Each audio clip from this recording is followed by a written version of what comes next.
Never did I anticipate strapping my bike to the front of an inflatable raft, but that's what Bernard and I did last weekend. We drove the 4.5 hours to Orbost and camped the Friday night beside the Snowy River and set off in the morning with our loaded bikes up the road. The road was cruisy, pretty funny with all this loaded stuff on our bikes, but lots of cows and pretty wildlife, going up and down and up and down. Gradually up though until we got to Sandy Point Track, where it started descending down the river, four-wheel drive only. Got steeper and steeper, pretty worried about our brake pads, especially carrying all the gear that we had, but we eventually got them. It's been, Dude, like that's half my brake pads gone. We had some lunch on the beach and set up our rafts, put our bikes on, and we're off. Here's the setup. Took us a while to work out how to do this, but it's actually pretty self-explanatory. Just sort of strap things on, make sure it's not moving too much, and we were off. Once paddling, we realised how chill the rest of the trip was going to be, despite all the preparation with gear, timings to set up. The only thing left to do was calmly float down.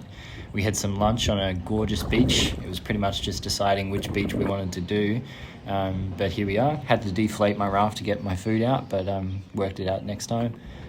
Set off again and just paddled down the river. Here's Bernard basking in the sun, and we found some islands along the way, which were pretty fun to get out and sort of check out.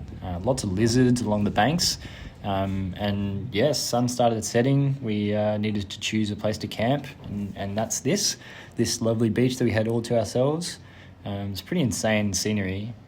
Here's Bernard getting some sticks with his unloaded pack raft to set up a campfire.